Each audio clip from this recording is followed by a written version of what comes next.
throw. He is out. The Buccos win.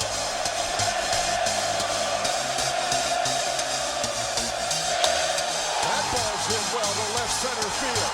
Back toward the track.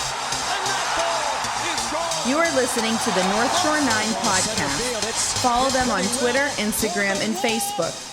Also, make sure to watch NS9 Live every Thursday on Twitch and help support by becoming a patron. Let's go Bucks! Yo, yo, yo. Welcome to another edition of DiNardo's Dugout. I am your host, Anthony DiNardo. And no, it is not Tuesday.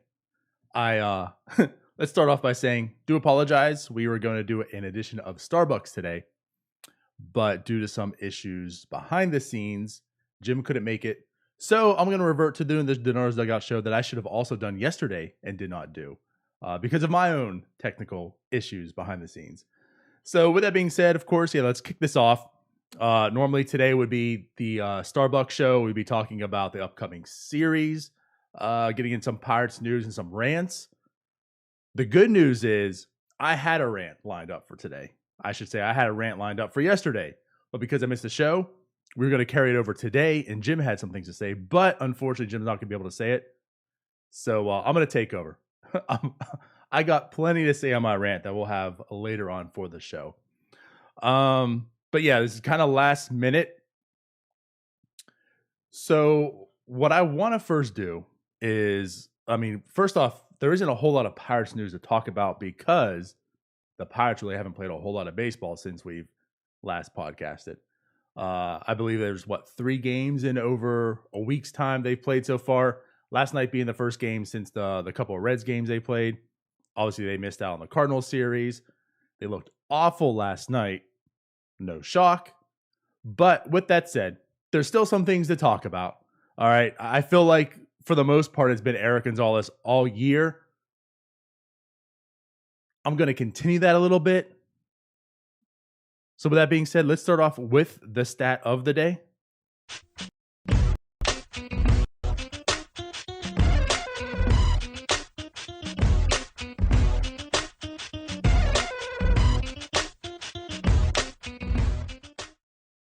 So guys, listen, we all know how sexy Erik Gonzalez has looked this year, right? We're all quite aware of that. As a matter of fact, let's go ahead and pull up the browser right now. Let's take a look at Erik Gonzalez numbers. Going to StatCast. Nothing much has changed. Everything's all red. Exit velocity, hard hit, expected WOBA, expected batting average, expected slugging, the barrel percentage, everything is red. It's basically 92% or higher, right? The barrel, 85%. He's the 99th percentile of expected slugging percentage. Erik Gonzalez, the dude who's been a 265 hitter, slugging 378 for his career, right? A career OPS of 675. He's expected to be one of the best sluggers this year. And this is why we keep talking about him. It's not as if he just has this high batting average and it's, some singles that get through the diamond and such. This guy is just pounding the ball hard. And we've mentioned that time and time again. If you've listened to this show, if you've seen our tweets, whatever, you've known we've been interested into Erik Gonzalez, and he's been hitting the ball really hard. But what I do want to point out, there are some areas of concern. And maybe this is nitpicking, right? Because obviously it's Erik Gonzalez, and he shouldn't be a guy who's leading MLB basically in expected slugging. But as I mentioned, there are some areas of concern. And here's what I want to point out.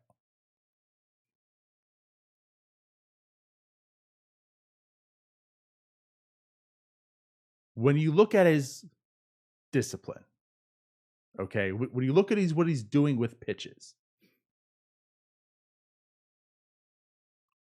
here's his 2020 numbers. When the ball's in the zone, he's making contact at basically 94%. All right, which is great. As a career, he's he shows here to be like an 80% contact guy. So when the ball's in the zone, he's making contact. And as we've seen above, when he makes contact, he makes very, very good, very, very hard contact. Good things happen. And that's outstanding. That's where he's excelling. But if we're going to nitpick a little bit on Erik Gonzalez, find some flaws. He is chasing a little bit more than average. And that's kind of what he's been. You know, he chases outside the zone. Now, we're not going to talk about this year's Josh Bell. But when you look at Josh Bell, one of the things that he's been really good at is not chasing. Very, very good plate discipline. Not 2020 Josh Bell, but your typical career level of Josh Bell. Very, very disciplined hitter. And when you look at Erik Gonzalez, I mean, it's not like it's crazy bad, but he is chasing over a third of the pitches outside of the zone. League average is 28%. He's swinging about 35% of the pitches outside the zone. So again, it's not terrible. He's doing good things this year, but he does have a tendency to chase. This is what's more alarming. When he does chase, he's only making contact 24% of the time, where league average is about 60. So you have a guy who kills the ball when it's in the strike zone. And the issue is, if you throw outside the strike zone, he turns, and he goes, Dr. Jekyll and Mr. Hyde, right? When you throw outside the strike zone, he'll chase it and he'll miss. And I feel like Sonny Gray exposed that to a very, very difficult degree. Now, it's Sonny Gray, and he was pitching well. But if you saw what Sonny Gray was doing, he was pounding low and away that slider or curveball. And Erik Gonzalez was chasing it and missing and striking out. And when you swing more than often outside the zone and you can't make any contact, that's strike 3. All right. Now, I'm not saying that he can't adjust, but these are causes of concerns. Okay. The other thing as well, look how he's being set up. He's only swinging at 25% of first pitches. So more or less, he's watching that first pitch go. If you are a pitcher and you see that he's not swinging at the first pitch,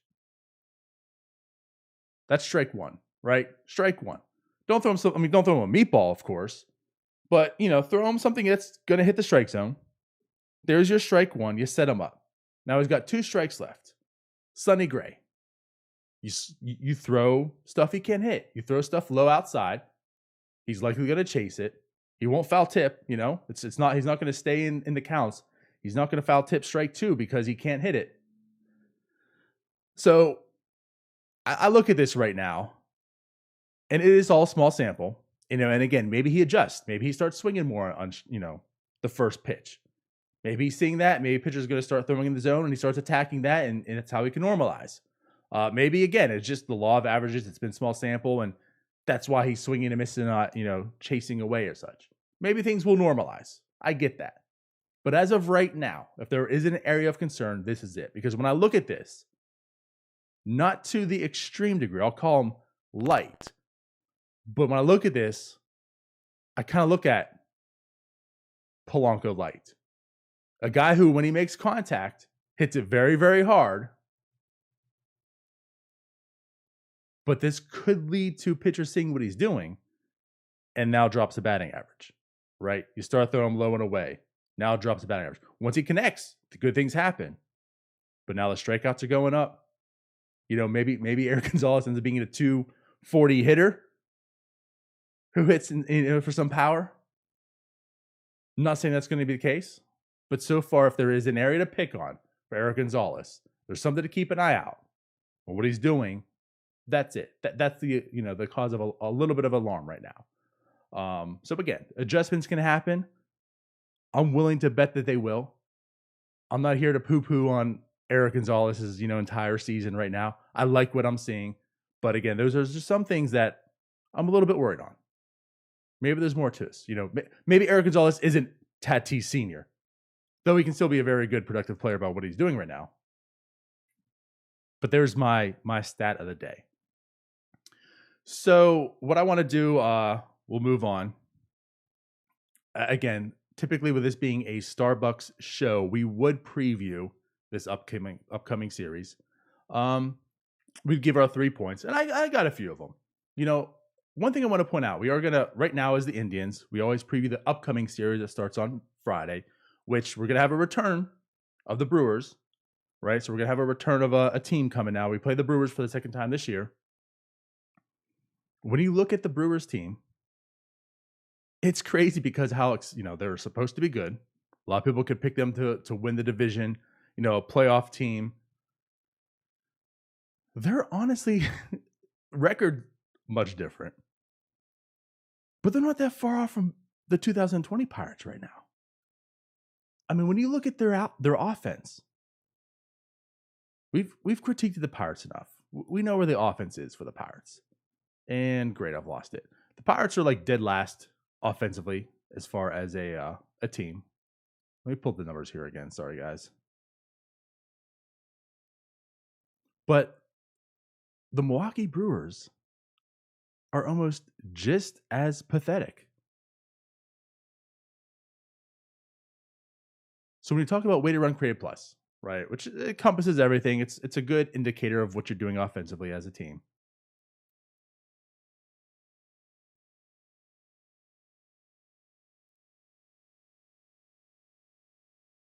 The Pittsburgh Pirates do rank, as mentioned, dead last. 68 weighted run created plus. That's just, god awful. That's garbage. It's trash. But we all know that, right? But here's the thing. The Milwaukee Brewers rank 28th. As a team, they have a 74 weighted runs created plus. That's awful. And this is also a team with, the MVP, Christian Yelich.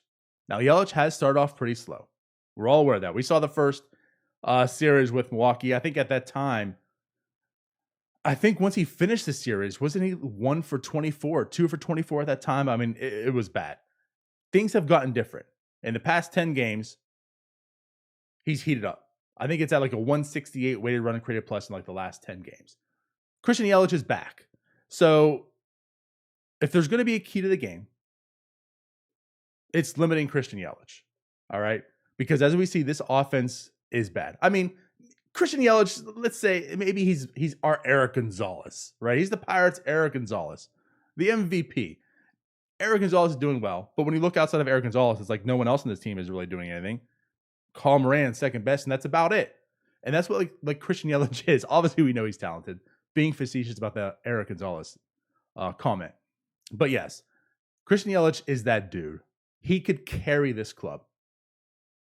Seems like he's back. So, as the Pirates, you're going to have to limit him, all right? Keep him off the bases as much as possible. And when he's on, make sure he's not doing damage on the base pass, obviously, or you're giving up hits to other guys. The rest of the team is awful. So, you have to limit Christian Yelich. Don't get him going this series. The other thing I want to say, as mentioned, like I said, they're pretty awful. Like, when you look at the starting pitching as well, we know how bad the Pirates is. The Pirates rank 25th in baseball. Their ERA is 5.33 as far as a rotation. 5.33, which, by the way, is not the worst. The Tigers at a 7.67. Yikes. So, yes, the Pirates rank 25th. The Brewers rank 22nd. So, the offense of both teams is bad. The starting pitching of both teams is also bad. The starting pitching for the Brewers, they have a 5.25 ERA. So, again, not much different from the Pirates. Where they do differ at is the bullpen. The Brewers bullpen is pretty damn elite. They rank 4th in MLB. They have a 3 ERA as a team. Very elite. And honestly, the 3 comes because of a lot of non-factor guys that just got wrecked this year. When you look at their top relievers, okay, the ones that they actually do use most often, the top 9 of them, all right, have an ERA under 3. Yes. Their 9th worst reliever. I'm sorry, Jed Jerko's in there. So take out Jed Jerko. The top 8. Okay, we look at the top 8 relievers that they normally use. The worst ERA out of all of them is a 2.84. These guys, Josh Hader's there. Freddie Peralta. David Phelps, Devin Williams, Eric Yardley, Alex Claudio, Brent Sutter. they're all good. They're all very good. So what do you have to do? Well, you know the bullpen shut down. So unfortunately, you're going to have to get a lead. Something the Pirates have not done well this year at all, especially with starting pitching. It seems like when they do get a lead, it's always they get to the bullpen. It's going to have to be the reverse here. The Pirates are going to have to put up offense in innings 1 through 7. Now, obviously, this is a team that can be done with. We've just pointed out that their rotation is not that good. Pirates are going to have to come out with a lead early because that bullpen that the Brewers have is going to lock it down. And unfortunately, we know the Pirates bullpen is probably not going to do the same. The Brewers are still going to score runs throughout the whole game. So really, for the Pirates to be productive in this series, they got to come out swinging. We keep saying, I feel like week after week, right? The top 3, the top 4, hell, it's going down like the top 7 of this lineup at this point. It's just been looking pathetic, and they have to get some offense going. And that's going to be so crucial. Kevin Newman seems to be turning it around a little bit. Adam Frazier still looks terrible. Josh Bell still looks lost. Colin Moran just seems to be streaky right now. He's hitting hard. As a matter of fact, if you're looking at the people at the most barrels in the league, right? StatCast error, right? We look at the guys hitting the most barrels per plate appearance in the league. Erik Gonzalez and Colin Moran are up there. They're both in like the top 15. I mean, Colin Moran actually is really mashing. He's hitting the ball well. He's been a bit unlucky, to be honest. But with that even still being said, he has been streaky. So hopefully if the Pirates are going to get anything going, you know, the hot streak will have to come out. But Josh Bell, again, just looks so lost up there. And as I use Josh Bell as an example for Erik Gonzalez this year, you know, the plate discipline is not there. Guys aren't pitching strikes to Josh Bell this year. Now, obviously, there's no reason to. This is how we should be treating Yelich this series, right? There's no reason to give Christian Yelich anything to swing at this series. You know, any team, there should be no reason to give him anything to swing at. That's what teams are doing to Josh Bell. They are not throwing him any strikes because there's no reason to, because there's no one else that you really fear on this lineup. But Bell's not being patient. He's not seeing the ball well. And honestly, as we saw last night, even balls coming down right in the middle, he's swinging and missing at. Again, he just does not look right at all. But yeah, so that is what the Pirates are going to have to do. They're going to have to come out swinging, scoring early in the game, something they're not used to. Because that bullpen is definitely shutting down for the Brewers. All right, we're going to move on.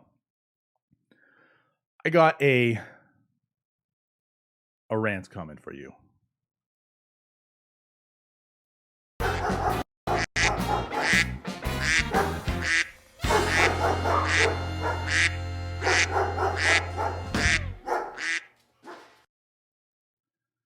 Yes, as Mike from Illinois points out, Josh Bell is declining so the Pirates can afford an extension. I don't know about that. I don't think Scott Boras will be quite happy with that, Mike, but hey, maybe he is. Okay. What's grinding my gears? Oh, man. I'll tell you what, I was fired up. I couldn't get to sleep Monday night thinking about this show that I was supposed to do yesterday because of this rant specifically. All right. Now, the show didn't happen. This was supposed to be what Jim and I were going to rant about today. All right. I'm sure you know what it is. Apparently, it was the talk of Twitter yesterday. I wasn't expecting that Monday night to blow up the way it is. And now I feel terrible and stupid for doing this the day late because it's like, what's the point? You've heard it all. There's some things I want to point out that really hasn't been discussed with it. But of course, it is about Erik Tatis Jr. Erik Tatis. Erik Tatis Sr. Oh, man. Yes, Fernando Tatis Jr. As you all know, that's like Jim's favorite player right now. I can't make fun of him. I mean, that's my Juan Soto, right? My Juan Soto is his Fernando Tatis Jr. So that's been his boy. What I'm going to do is play a couple videos for you. If you haven't seen or known what happened, obviously he hit a home run on a 3-0 count. Here is the home run. Chabot is up in the pen right now. This is take offense to this. They get pissed off because he swung. You know what? I'm so fed up with the unwritten rules. Beyond belief. I'm so tired of hearing them. We probably will discuss a whole list of unwritten rules tomorrow night on NS9 Live. So tune in there. We're tearing this up. We're tearing up the unwritten rules. I'm so sick and tired of hearing about them. And here's another example of why. I don't care that it was a 3-0 count. Don't swing at that. Here's my problem with this whole situation. We've heard it all. Okay, we've pretty much heard it all right now. So just let me have my time to speak here, because I kind of held back yesterday because I wanted to talk on it on the show. So one of the things that makes baseball great, we all talk about what makes baseball great. What separates baseball from all other sports? Well, essentially every other sport is timed. Basketball, I mean, look at the NBA, right? Timed quarters. College, it's timed half, 20-minute halves, right? It's all timed. Football, we have quarters. Soccer, we have halves, right? In hockey, you have 3 periods. Yes, I actually knew that, thanks to just NHL Live, but yes, I knew that. So all these sports is timed. And what does that essentially mean? Well, you know what? When there's a minute left in the quarter, the fourth quarter, and you're up by 20 points, there's no coming back from that. The other team, the defensive team, the team that's down, isn't even fouling anymore to try to get back in the game. It's over. So you know what? If you're winning at that point in time, up by 20, it's a timed game. There's a minute left. The team's not fouling you. They're not trying to get in the game. Sure. Stand there, dribble the shot clock out, turn it over, and the game move forward. Totally get that. The game is won. It's done. There is no coming back. You only have 60 seconds left. What makes baseball great? What is appealing to baseball? It's not a timed game. Literally, it is over when the last out is made. Which means if you are down 10-3 and it's the last inning with just 3 outs left, you can win that ball game. Theoretically, if you're down 33-3, you can win the ball game. I know you're not going to win that ball game, but theoretically, it could happen. So let me ask you this. It's a 3-0 count. Tatis takes that pitch, which it was a strike. Okay, I will say this: it wasn't a complete meatball. It was a little bit low and away. It was a bad pitch, but it wasn't like this. It also wasn't a meatball right down the middle. 3-0 pitch, takes the strike. Now it's 3-1, right? Okay, fine. Now we allow you to swing. So he hits the ball. It goes into double play. You're done, right? Inning double play. The Rangers now up the bat. It's 10-3 game. The likelihood of them coming back and winning is low, right? The probability is very low. If you're a betting man, you're going to bet on the Padres. But that doesn't mean the Rangers gave up. They're down 10-3. The Padres are without Kirby Yates, their closer, out for the season now. So the Padres come up. What if a couple guys get on base? Now, Joey Gallo hits a home run. Now it's a 10-7 game. Down 3. Do the Rangers come up and say, I'm sorry. I apologize. We also should not have tried. And I know it's 10-7 now, so I'm going to lay down. The Rangers aren't doing that. I know the likelihood is not good that the Rangers are going to come back. But now you're down 10-7. What if the Rangers come back and tie it up? Or win the game? Likelihood low. I understand the likelihood is low. And I hate the what-if-isms. But this is definitely one of them because it is baseball. And Lord knows we've seen the Padres blow 7-run games. I mean, they've done it last year. This is a 60-game season. The Padres had the number 8 pick last year in the draft. What does that mean? They weren't good. They weren't a good team last year. Right now, they're a 500 club. They're fighting for a playoff spot. In a 60-game season, every single game matters. It's amplified 2.7% times, I should say, not percent, 2.7 times. Every single game matters. If the Rangers came back and won this game, were they going to apologize for it? If they won this game, what were you going to hear in the postseason, the post-game remarks? Oh, this is the team. We have no quit. This is what I love about this team. We fight till the end. This team has no quit. And I give all my guys the respect. You know, we fight hard. We play hard. We grinded this game out and we won.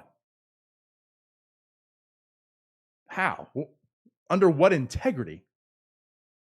Because of an unwritten rule that said I had to lay down as the Padres because we were too damn good? Because you guys were too damn awful? That's bullshit. And I'm sorry. That's bullshit. You as the Rangers, again, were not going to lay down if you accidentally got back into the game. You weren't going to apologize to Tatis and say, well, you know what? I'm sorry for getting back in the game. So now that it's 10-7, let us lay down because we shouldn't be here. You play to win the game. Shout out to Herm Edwards. You play to win the game. I don't care if you're up 10-3. You give me that meatball on a 3-0 count with the bases loaded. I have the opportunity to hit a grand slam right now. You give me that meatball, because I know it's coming because it's 3-0. You're not going to walk me with bases loaded. I'm swinging for the fences. And that's what he did. He gets a grand slam. Now that it's 14-3, maybe we lay off a little bit. But there's no reason anyone should be mad about Tatis. And there's also no reason that there should be a reason for anyone. That's the problem. There still is a reason. There is an example of why this anger and reaction can be there, and it's because of these unwritten rules. They got to go. And this is why I want people to pound this, because they're not leaving until everyone is so fed up with them, and they're pounding the table, they're ranting, they're doing exactly what happened on Twitter. Because we got to get out of the mindset. I mean, I understand where they're coming from, these players. It's been ingrained to them. These are the unwritten rules they've played with since they've been young. They've grown up with. This is what they know. You got to get out of the mindset. It's got to go. That can't be there for them to have that reason, for them to grasp on it. The other thing about Iran. Let's look what happens next. He's thrown behind Machado, but it slipped. Yeah. I guess. Yeah. I don't know. Oh, I can tell you exactly what. So Tatis Jr. hits the home run off Nicasio, 3-0 pitch. They change pitchers. Dugout comes in. And what does he do? The first thing he does, he throws at Manny Machado. Because they're still weeping about the grand slam that just happened. They're still weeping about these unwritten rules. So what do they throw at Manny Machado? How big of a bitch move was that? This is what I'm fed up with. This is the part that really got at me. So all the other stuff you've already heard about, right? This is what I haven't heard, and this is what's grinding my gears. Where is the integrity of competition? If you are really going to get that upset that they beat you, that they hit the home run there, that you gave them a 3-0 count with the bases loaded, where is the competition? Like, where is the integrity of competition? I don't care how bad I'm performing. If I'm on that mound, if I'm on that court, if I'm on the field, wherever, this is the elite of the elites. These are professional athletes. If you aren't giving me your all, I'm pissed off. Don't go easy on me. Don't go light on me. If I'm out there and you're taking it easy on me, I'm pissed off. No. Suit up. Let's play. Don't go soft. Give me everything you have, because I'm not lightening up on you. That would make me mad if I knew the defender, the other pitcher, the other batter, whomever it is in whatever sport, was going easy and soft on me. That would piss me off. Don't look at me as a second-rate athlete. I'm one of you guys. I'm here for the same reason you are. I'm just as good as you. If you're going to go soft on me and treat me with less respect than the other people, that's going to piss me off. Don't take this 3-0 count. Swing at it. Don't treat me like I don't belong here. Suit up and let's go. One-on-one. Me versus you right now. And this is why they're mad. They're mad because they want to go soft on me. That's a bitch move. And I'm sorry for saying this, and I know we tend to keep this PG, but this is why I'm really pissed off, and this is what pisses me off about these unwritten rules. Come at me, bro. Don't treat me this way. I'm just as good as you are. As a matter of fact, I think I'm better. I think I can strike you out. I don't care that you're Fernando Tatis Jr. Let's go. Bases loaded. Let's go. One-on-one. I'm going to take you out. But I'm mad because you didn't lay down. That's BS. And that's why I'm so pissed off about this. And now because you didn't lay down, and I'm going to whine and cry because you beat me, I'm now going to throw at one of your other players. That's a bitch move. And that's why this stuff this is why baseball's so great, as we talked about. The reasons why baseball is good. This is what makes it so terrible. All this stuff. Why is the only time that we talk about baseball stupid things? Why is it never that we embrace baseball? Why when Fernando Tatis Jr. hits 11 home runs right now, he leads baseball in home runs and leads baseball in stolen bases? I forget the year, but last time that happened is well over 50 years ago, I believe. That's never happened. Right now, he's leading baseball in home runs and stolen bases. We all know who Mike Trout is. Well, Fernando Tatis Jr. is coming up. Are we talking about that? Are we talking about how good Fernando Tatis Jr. is? No. We don't embrace our stars. We don't market our stars for how good we are. We always talk about it for the dumbass Manfred things, right? Or the stupid things that happen in the sport. Like, it's like always, baseball's always talked about in a negative light. Look how dumb they are. Look at this stupid thing that happened. How many times do we embrace it? So here we are talking about Fernando Tatis Jr., who's having a remarkable season, but we're not talking about how well he's doing. We're talking about how terrible he was for hitting a grand slam. Think about that. How terrible he was for hitting a grand slam. What are we doing here? How are you improving and bettering your sport in this? These rules are dumb. They're stupid. They do nothing but hinder your sport. They're driving people away. This game is being embraced and filled with youth. It's a young man's game now. We see it. There's a very, very high international market for it. And these guys are good in their stars. I mean, look at all the top talent. Where are they coming from? A majority of them internationally. We're talking about Tatis Jr., right? We're talking about Juan Soto. I mean, these guys are great. They're young. They have flair. They're exciting. They're fun to watch. You're up 6-0 and Fernando Tatis Jr. steals third base yesterday. Avoids a tag. It was fun. It was exciting. Nope, not talking about that. We're talking about how he should be apologizing for hitting a grand slam. Because Michael Jordan should apologize for putting up 60 points on teams. No, we embrace that. We have documentaries 30 years later. But we're gonna discipline and make sure Tatis Jr. apologizes for the respect of the game. That's bullshit. That is complete bullshit. And then your manager, your guy doesn't back you up. Tingler does not back you up. Come on. Come on, man. This is your team. This is your young star. You're the leader of the clubhouse, and you're not going to back your own man up. Terrible. Terrible. Terrible. Man. So that is my rant. That's what's been grinding my gears. And I'm so over it. So, hey, well, that wraps up the show today. We will be back tomorrow. So the Pirates play the Indians tonight. They play the Indians tomorrow as well.